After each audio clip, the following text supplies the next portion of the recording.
That match went from eulogy to euphoria to elimination. And to be completely honest, I am still very much processing the 4-3 loss that Culers just watched. If you watch my channel, I assume, or there's usually a good chance that you are a Barcelona supporter. So before I dive into my headlines, I'm going to do something a little unusual here. And I kind of want to just talk about the feelings, the emotions. And as I tell people, I spent a lot of time thinking about, caring about FC Barcelona. Now, over 8 years, it's every day, it's multiple times a day, not just thinking, but thinking about how to talk to you about FC Barcelona. So when something like this happens, I don't think just about the team or this season. I think about all those other moments, about my livelihood, about the people in my life that I tell them, hey, can't do this on this weekend, Barcelona are playing, or hey, it's a Champions League thing. I don't know if I'm going to be late to this today or not. If it's extra time, I'm not sure. All those little moments outside of what is just rooting for FC Barcelona.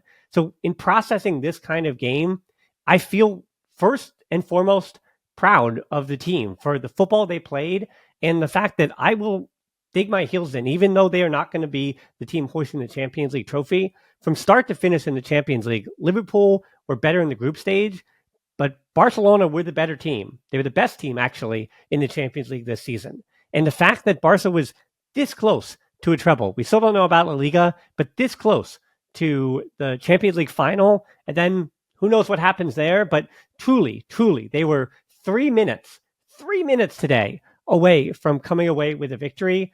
And then, of course, they were 90 minutes away from hoisting a trophy that they have not even touched, but sniffed in the last 10 years.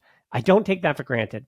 And what I will say, too, about taking this for granted, Lamine Yamal is 17, Cubarsí is 18, Balde, Pedri, Gavi, the core of this team, and I add Marc Bernal to that, and all those other academy players who are coming through as well. They're a very young team with a very young core. But having done this now for, 20-some years, being a fan of this team, having covered La Masia for 15 of those years, I don't take these moments for granted either. Because even with that core, you expect them, very much like Messi and company did, you expect them to be in the semifinals of the Champions League. But with all the ways that football can take us on twists and turns, you never really know. So if this is Lamine Yamal's biggest stage that he might ever play in the Champions League, I don't expect that.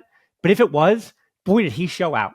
He's still a candidate for the Ballon d'Or, as is Raphinha, and Barcelona should be very proud. I think Pedri is too, but Barcelona should be very proud of what they did. And hopefully that pride and the belief that this has been the best team in Europe and the best team in Spain, they can take that into Sunday's El Clasico against Real Madrid, take care of business there, and at least, hey, worst case scenario, if you had told me at the start of this season that Barcelona would potentially win the Liga, the Copa del Rey, and the Spanish Super Cup, and get to the semifinals of the Champions League, if you're a Culé, you know, if you look in the mirror and you're honest with yourself, you would have taken that 8 out of 7 times. You would have taken that 11 out of 10 times. You absolutely would take that. And that's how I'm feeling right now, that yes, I'm utterly heartbroken at the way that Barcelona were in the Champions League final, and then they weren't. And I know it sounds so trite, but that's football, unfortunately, sometimes. So let's dive in. Well, before that, actually, if you enjoy what I provide and what I give you emotionally and physically and usually tactically, if you like all that, please subscribe. Please follow me on Big Up. I want to thank everybody who joined me on the watch along this afternoon. So please join me for the watch along on Sunday against Real Madrid in El Clasico. That is still a huge, huge game to finish the season on a high. This has been a good season. So let's finish with one more trophy at least. But with all that out of the way, here are the 5 headlines from Barcelona's 4-3 loss to Inter Milan in the Champions League semifinals. Headline 1 is in a hole again. I don't have too much tactically to talk to you about in this game. It really was more about mentality and emotion and which team had more gusto at certain times in the game. But I did think Barcelona tactically began the game on the front foot. Inter Milan, the first leg they decided to do, that being Inzaghi, a low block. Now here in the second leg, they began it on the high press. Those are the 2 variations, and Inter tried the high press. And I thought in the early going, Barcelona were playing through it rather well. Lamine Yamal with Eric Garcia and Raphinha, I thought were positive to start. And around the 10th minute, it's really the first note I have. Gerard Martin was taken to the cleaners by Dumfries, but Nico came over to help. Inter were pressing his side, that being the left side. We knew that. They did in the first leg, but they definitely did it here in the second leg with a higher press, making Gerard Martin make mistakes. And early on in the game, he did make mistakes. about the first 30 minutes or so. 13th minute was a good sign for Szczesny, at least I thought it was. Thuram was offside on the run and behind, but Tech stopped it anyway. Then the 15th minute, Lamine Yamal with a long shot, reminding Culers at that point in the game, 15 minutes in, that, yeah, you can actually shoot on goal and make Sommer make a save, which obviously foreshadowing, we know that would happen. I thought as the first half went on, Martin certainly did settle down, at least defensively. Offensively, he still wasn't finding the game, but there were brighter sides for him. 17th minute, Inter on the counter. Inigo slides over to knock it out for a corner, then wins the header on the corner. Inigo Martinez started this game well too. And then a prolonged string of possession from Inter Milan. That was a bit of a worry because it did lead to the first goal. 21st minute, Rea with a good bit of skill, Tech with the double save, but then seconds later, Inter kept Barcelona in their half of the field. Dani Olmo with a terrible giveaway. This is an awful giveaway, and if you're going to put blame on however many players you want to in this game, there are no scapegoats. That's the first time I'm going to say this. There are no scapegoats in this tie. There are no scapegoats in this game, and that's why I say this one, Dani Olmo, terrible giveaway. So yes, for the blame that's going to go around everybody, to Hansi Flick and the rest of the team, Dani Olmo gets some on the first goal here. Too many giveaways by the midfield in general to start. Olmo gave it away, and it was too easy for Dumfries to find Lautaro. Tech did all he could, but it was a pass into the net, and Inter Milan are up 1-0. 25th minute, we start the chances that started to get my heart racing for Barcelona. It's a tight chance. Eric plays a through ball into Pedri. Pedri feeds Olmo in front, and Inter body collapsed on him. Maybe a handball, but VAR says no. 28th minute, De Jong defending for his life. Barcelona in transition. Olmo in a 2v2 situation, had his shot deflected, but it wasn't going on goal anyway. Felt like Olmo could have had a bit more quality in the early going of the match. 30th minute, Pedri a long shot, not on frame. Then a cross from Raphinnnhhhhaaaa in for Torres. That wins a corner. I felt like in that first half, too many crosses from Gerard Martin. They weren't really working out. And oftentimes, A, Ferran Torres, I don't think his movement was very good. But B, he was contending with the three center backs, and he wasn't winning those balls. He didn't have the height, and he didn't have the positioning, and maybe he didn't even have the legs. He's not really a starter, right? He's at his best when he's coming in as a super sub. And maybe these starts, since Lewandowski has gone out, were giving him heavy legs for this match. It looked like that to me in the first half. 34th minute, a dime of a cross from Eric. Torres can't finish here. Raphinnnhhhaaaa was probably offside too, so he couldn't jump at it. Could have just been a tap-in, and at that point was the best chance in the game so far. 36th minute, it's another really great chance. Lautaro loses it in his own half. Pedri to Olmo to Lamine Yamal. Yamal tried to give Torres the tap in again, and Olmo was definitely fouled in the build-up. But interestingly, they gave the yellow and not the foul because maybe Yamal was shooting. Don't really like that, though. If it's a foul, then it's a foul, so call it back. Like, I didn't actually see the ref play advantage, and Lamine Yamal also had three guys descend upon him rather quickly, so just call that early then. And don't mind the fact that Yamal got the shot up. Didn't like that. Then the 38th minute, Mkhitaryan doesn't miss with a long shot by much. And then right after that, Lamine Yamal dances his way into the box. Bastoni comes to him on the tackle, and they don't give it. Bastoni got the ball first, I guess. And if that's the moment you're thinking of with Bastoni and Lamine Yamal, that's not the moment you're thinking of. That one was fair. And I'm saying that now so we can talk about the other one later. Unfortunately for Barca, though, it's a 2-0 because in the 42nd minute, Kubarsi thought he got a clean tackle on Lautaro on the Inter counter. Martin again got beat. The VAR checked it. He does not get the ball, and it is a penalty. I do agree with VAR in that instance, and Çalhanoğlu converts. So unfortunately, Barcelona at that point down 2-0. In the first half, Inter just kind of wound up not only making their own luck, but they followed their game plan to the T a bit better. They had 19 passes in Barca's half of the field and 15 touches in the box. Barca had 112 passes in Inter's half and 14 touches in the box. It's the nature of the high line for Barca, and Inter were willing to concede so much possession, but you still would like Barcelona to be a bit more clinical in the chances that they had when Inter Milan had yet to really set up their defense, and they were getting them out on the counter. Inter also, I thought in the first half, were better in the moments of chaos, and Torres was not capitalizing in those moments of chaos the way that we have seen him do in the past. Same thing with Raphinnnhhhaaaa. Headline 2 is always believed in the backups. No changes at halftime for Hansi Flick, which did ruffle a few feathers in my watch-along. And while De Jong was definitely not going to come off at halftime, he's the one who started rather poorly in the second. I thought he was fine to good in the first half, helped especially late in the first half when Barcelona had more possession, dropping in between the center backs, helping to build up. I thought he was fine. Second half started, not so great from De Jong. And the 50th minute, here's my real grievance. How is this not a foul on Lamine Yamal against Bastoni? He definitely pulls him down by the shirt. He definitely takes him off balance. He goes down. How is that not a foul? I do hope, and I say this many times, I do hope that my silence in refereeing decisions when other people complain about them, I hope that my silence gives me credibility here, because this is one that I vehemently disagree with. Not in bias of Barcelona, but I vehemently disagree with this. I thought this was a PK. On the other side, it's a yellow for Inigo Martinez on Thuram, which will come into play later as well. And then in the 54th minute, I did have to calm down. I was pretty hot after that no foul call, but Gerard Martin to Eric Garcia, which obviously you believed in the backups all along, didn't you? I know I did. I actually never did give up on Eric Garcia. I gave a bit on Gerard Martin, but I actually truly, check the records, I never actually gave up on Eric Garcia, and how far he has come. To think that the same guy against Inter Milan years ago, playing center back, is now back as the right back starting for Koundé. What a day did Eric Garcia have. He was maybe my man of the match. And I say that very loosely, but maybe, for the highs and lows that Barcelona had today. And if you, by the way, had the opening goal for Barcelona, Gerard Martin, Eric Garcia, on your bingo card, congratulations, you definitely won bingo.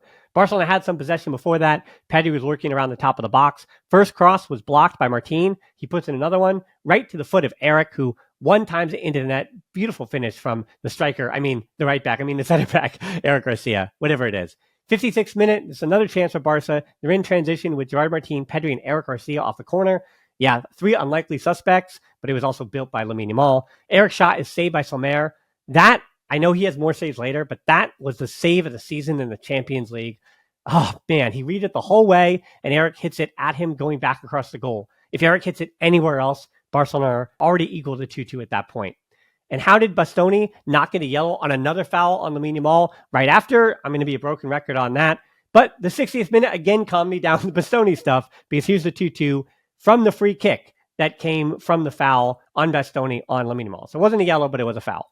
Barca keeps it in Inter's half after the free kick. It goes to Martin, and he lost one right to the back post of Dani Olmo, and he heads it in. Doesn't have any second guessing. Maybe that's what Dani Olmo needed today. No time to think. Nothing Sommer could do about it as well. Gerard Martin, 2 assists in a Champions League semifinal. I did not think that was going to happen. Doesn't mean that he is still the backup left back for Balde going forward. Are the club going to feel like that because of the game he had? I don't know. But certainly I think Laporta and his board can be swayed by big moments. So I do want to know if these 2 assists and moments, that's what it comes down to, right? That saved Sergi Roberto's career. But do these 2 moments do enough for you for Gerard Martin?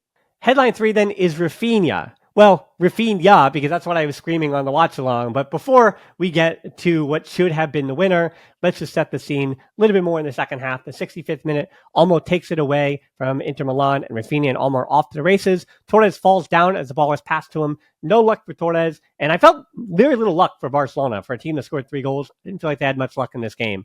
Barcelona were then dominating there in the second half. They were the team that looked like they were going to get the 3rd goal. Clearly, they had more legs at that point, too, than Inter Milan. The rest defense was also much, much better in the second half.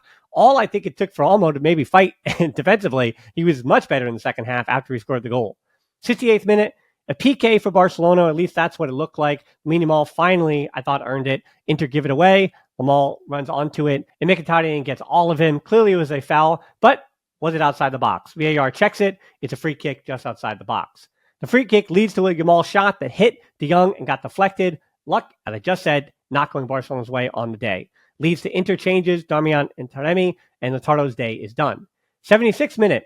Remember that Inigo Martinez yellow? Well, here comes Ronald Araujo. 77th minute, Lamine Yamal's shot is saved by one hand by Sommer. This is an incredible match. I put at that point that it was an incredible match by Sommer. And yeah, I guess he was really the man of the match in a game that had 7 goals. Coming inside on his favorite left, that being Lamine Yamal, looking for that top corner, and Sommer did his homework, and he gets the save. But Barcelona was still on the front foot. Inter could not get out of their own half, and they make a few more subs at that point. They both had lost their legs, and at that point in the game too, the subs didn't find the game quick enough. But after that next batch of subs, they did find a bit more fight. Inter then gets Dumfries in isolation against Martin, and if you're an Inter fan, you probably feel like they had to have scored their 3rd that time, but Cubarsí comes up big, and Cubarsí huge in this game. Cubarsí is 18. He was excellent. Really, for a team that gave up 3 goals, and of those goals, he was only on the field for 2 of them. He was unbelievable in this game, truly. Look at his interceptions, deflections, the decisions he made with the ball.